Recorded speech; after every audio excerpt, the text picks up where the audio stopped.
Olá, boa noite, meus irmãos, meus amigos, que a graça e a paz do nosso Senhor Jesus Cristo esteja sobre a vida de cada um de vocês. Meu nome é Marli Moura, eu sou missionária da Igreja Batista Novo Horizonte Natal RN e estou aqui com você mais uma vez para meditar acerca da Palavra de Deus. Você já brincou de morto-vivo? Já brincou disso alguma vez? Tem outros nomes, né? Chuva, sol, chuva, terra, mar, que se refere à mesma brincadeira, né? Com algumas variações, né? Como é que essa brincadeira funciona? Um grupo de crianças vai escolher aí um líder, né? Através de sorteio, para o ímpar, alguma coisa assim. E esse líder, ele vai à frente das crianças, né? E começam os comandos, as crianças deverão obedecer. As crianças, elas precisam ficar atentas ao comando do líder. E aí, esse líder, né, esse chefe, ele passa a falar aleatoriamente, vivo ou morto. Quando ele diz vivo, as crianças elas precisam manter-se em pé. Quando o líder grita morto, elas devem abaixar-se. E aí o chefe, né, do jogo, ele tenta fazer as crianças ficarem confusas, não é? E ele começa, às vezes, repetindo a mesma ordem, né? Vivo, vivo, vivo, ou morto, morto, morto, não é? À medida que o tempo vai passando, o chefe ele vai alternando a velocidade, né, em que ele dá as ordens, e a criança que erra, né, o comando, ela precisa sair do jogo. Então, quem for errando vai saindo do jogo. A última criança que permanece é o vencedor, né? Ela ganha a brincadeira e aí ela vai assumir o lugar do líder. Já brincou disso?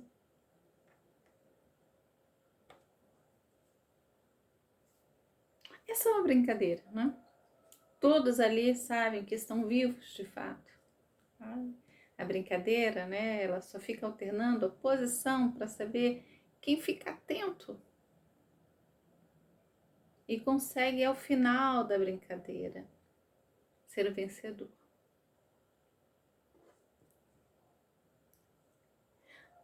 Nós vamos estudando as quartas-feiras aí, as cartas, né, endereçadas às igrejas lá da Ásia. As 7 igrejas do Apocalipse. Né? E hoje nós vamos estudar a carta que o Senhor endereça à igreja de Sardes.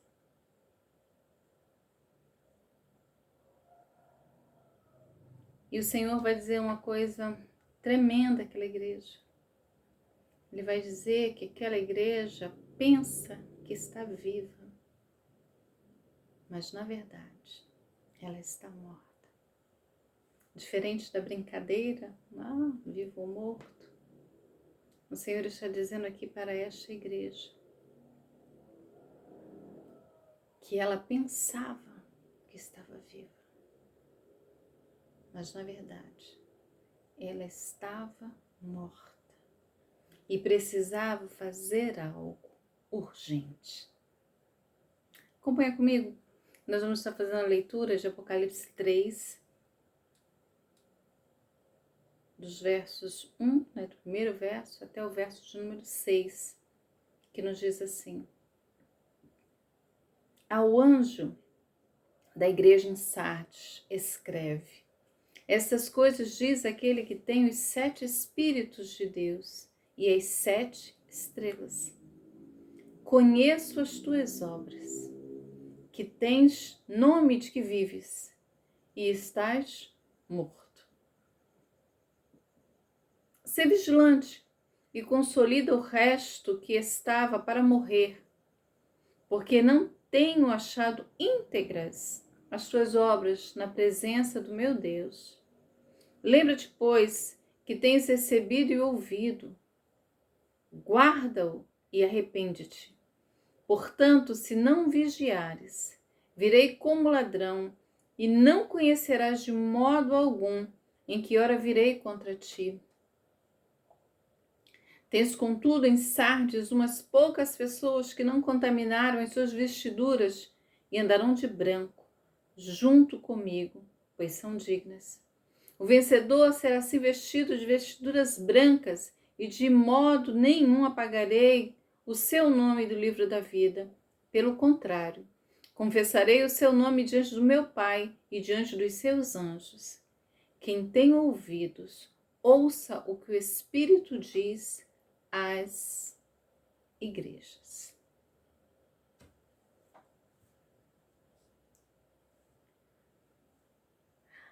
A cidade de Sardes, na história da cidade de Sardes, tem relação aí com a história, não é?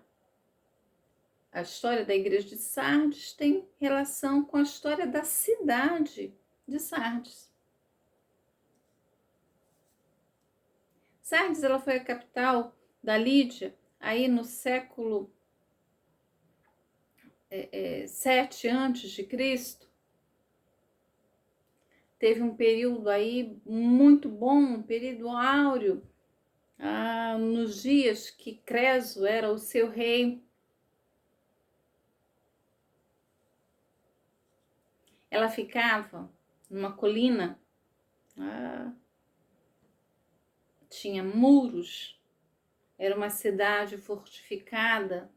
E aí, por essa posição, né, geográfica, por estar nessa colina, né, uma colina íngreme,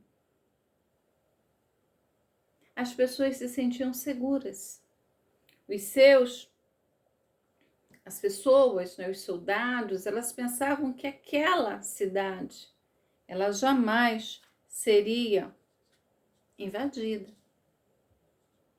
Isso fazia com que os seus habitantes se sentissem seguros, mas não só seguros, se tornaram arrogantes, né?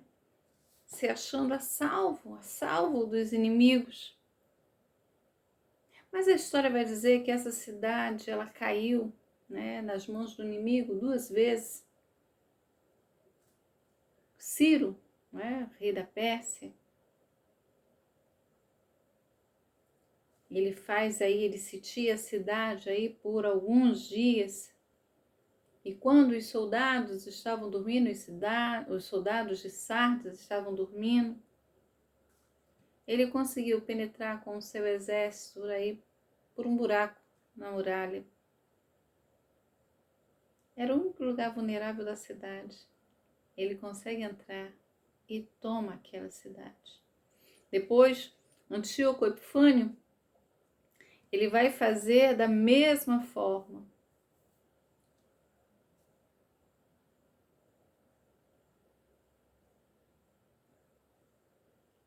Da mesma forma ele consegue tomar a cidade. Aquela cidade também, em 17 depois de Cristo, ela foi destruída aí por um terremoto, reconstruída por Tibério, né? Quando João vai escrever a carta a Sardes, Sardes era uma cidade, né, rica ainda, mas que não tinha mais aquela glória do passado.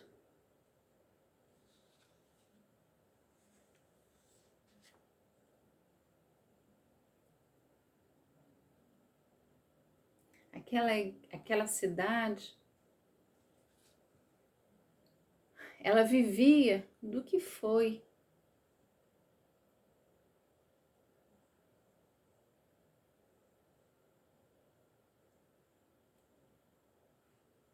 Uma cidade que não influenciava mais, mas que vivia da glória do passado. E aí Jesus vai endereçar uma carta à sua igreja que estava nessa cidade, na cidade de Sardes. Nesse período, né, da dominação romana, ela não tinha influência, mas se orgulhava do seu passado histórico.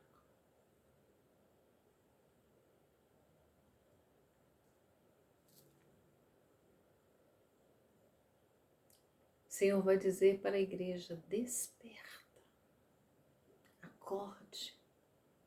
Você precisa ir construir uma história agora. É para isso que eu estou chamando você.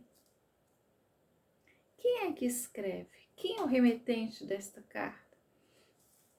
Ele vai se identificar como aquele que tem os 7 Espíritos de Deus, as 7 e as 7 estrelas. Ou seja, ele tem a plenitude do poder e da sabedoria. Ele tem nas suas mãos o destino daquelas igrejas. Diferente das outras, que começa com um elogio, a esta igreja, o Senhor já começa apontando o erro.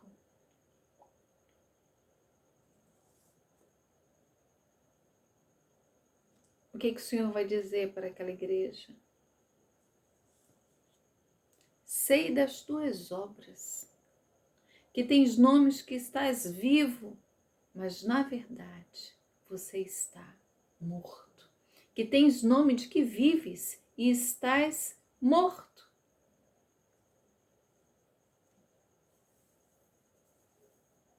Parecia que aquela igreja era uma igreja boa, uma igreja perfeita. Mas isso era só uma impressão. Na verdade, se as pessoas olhavam para ela e viam uma igreja viva, o Senhor olha e mostra exatamente como aquela igreja estava. A igreja estava morta.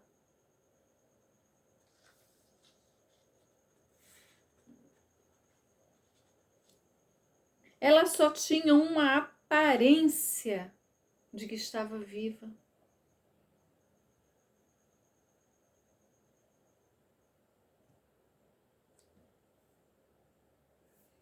Tens um nome que vives e estás morto. No verso 2, o Senhor vai apresentar o conselho que dá àquela igreja. Sê vigilante e consolida o resto que estava para morrer, porque não tenho achado íntegras as tuas obras na presença do meu Deus. Qual é o conselho? A igreja precisava ser vigilante. Como é que a cidade foi tomada aí pelo inimigo?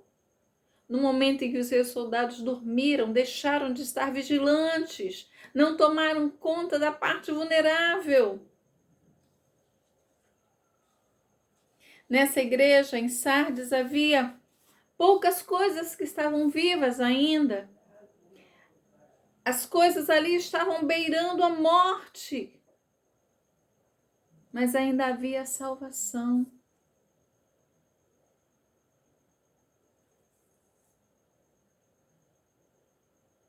Ser vigilante.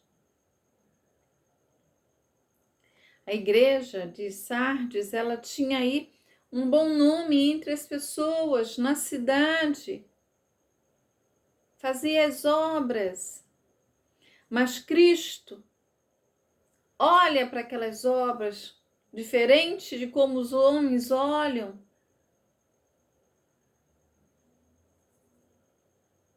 E afirma que aquelas obras que eles estavam fazendo não eram perfeitas diante de Deus. E aí ele vai dar um aviso. E aí ele vai chamar, né, um chamamento àquela igreja. Lembra-te, pois, do que tens recebido e ouvido.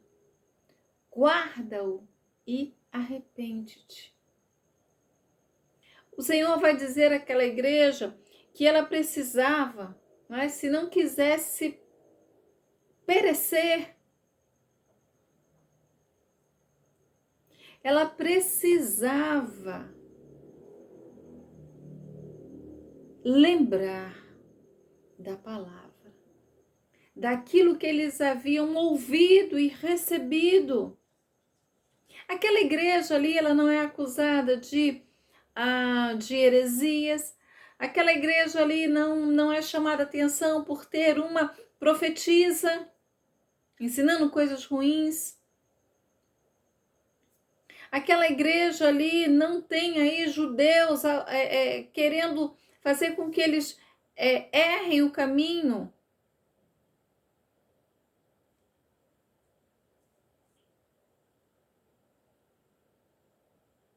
Aquela igreja está sendo orientada, está sendo sacudida para guardar a palavra.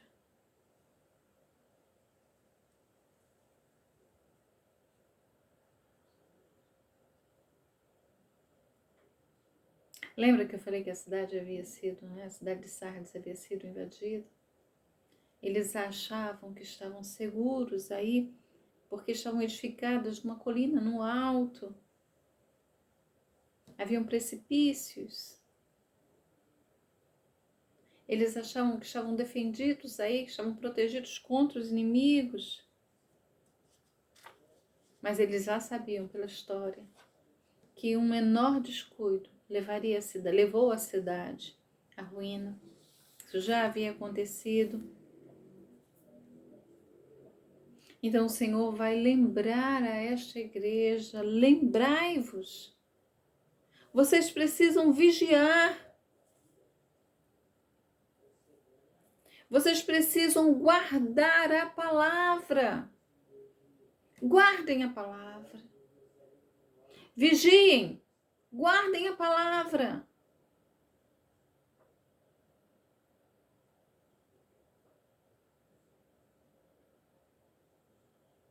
Haviam algumas pessoas, poucas pessoas ali, que não contaminaram as suas vestiduras, que não contaminaram as suas vestes. Havia um remanescente fiel. Aquela cidade, né, que tinha lá a produção de vestes coloridas, tão usadas aí nas festividades, nas luxúrias da vida, no mundanismo. O Senhor está dizendo que aqueles fiéis receberiam não vestes coloridas, mas receberiam vestes brancas, e eles andariam junto com o seu Senhor. Sardes se orgulhava aí desse comércio de tecidos coloridos, né? Mas os vencedores receberiam vestidos brancos, porque permaneceram puros. Eles não teriam seus nomes riscados do livro da vida.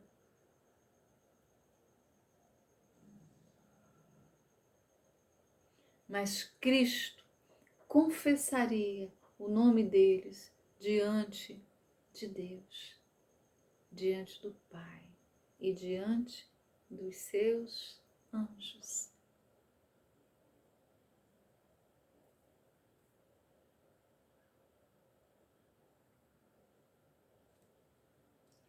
Ao vencedor será assim vestido de vestiduras brancas, e de modo nenhum apagarei o seu nome do livro da vida. Pelo contrário, confessarei o seu nome diante do meu Pai e diante dos seus anjos. Quem tem ouvidos, ouça o que o Espírito diz às igrejas. O Senhor está dando aí uma segurança àquelas pessoas. O Senhor está dando aí àqueles irmãos lá de Sardes uma segurança, uma perfeita segurança. A segurança de que quem vencer, ao vencedor, Quem permanecer fiel até o fim estará com o seu Senhor para sempre.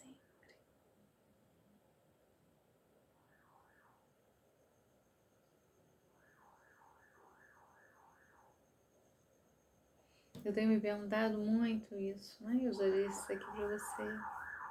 Que tipo de carta o Senhor escreveria para mim se eu fosse receber uma carta dele hoje? Que tipo de carta o Senhor estaria escrevendo à igreja de Novo Horizonte, à sua igreja, a você?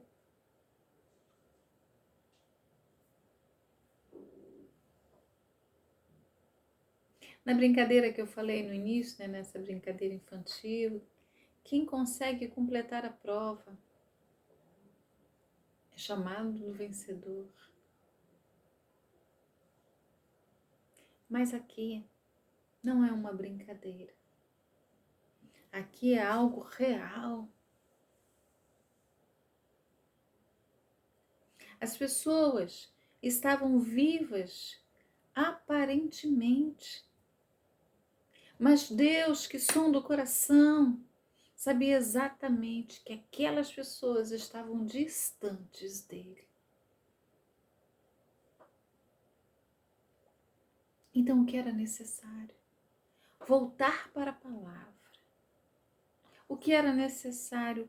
Arrepender-se. O que era necessário? Permanecer vigilante com o Senhor até o fim. E aí receberia o título de vencedor.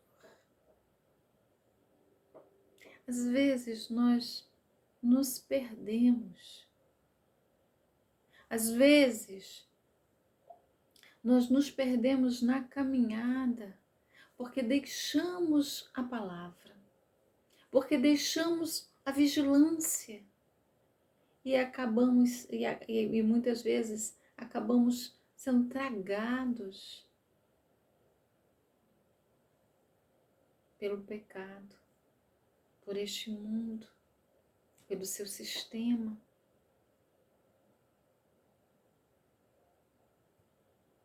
O que o Senhor deseja da minha vida e da sua? O Senhor deseja que a sua igreja permaneça fiel a Ele.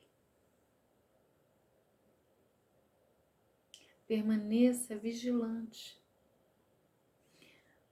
Uma igreja, né, que está aí numa colina, a luz dessa igreja deveria iluminar aí tudo que estivesse em trevas.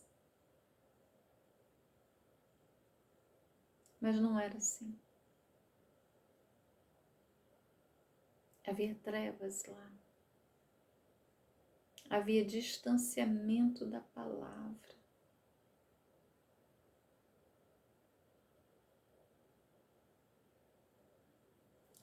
Volte para a palavra. Volte para a vigilância. Volte para a comunhão. Permaneça assim. Porque eu quero confessar o seu nome diante do meu Pai, diante dos seus anjos que estão lá no céu. Seja de fato um vencedor. Você não precisa correr. Você precisa permanecer no caminho.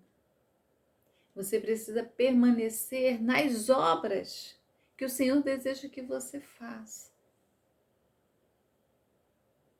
Você precisa permanecer confiando no seu Senhor e na sua direção. Ao vencedor será assim vestido de vestiduras brancas e de modo nenhum apagarei o seu nome do livro da vida. Pelo contrário, confessarei o seu nome diante do meu Pai e diante de seus anjos.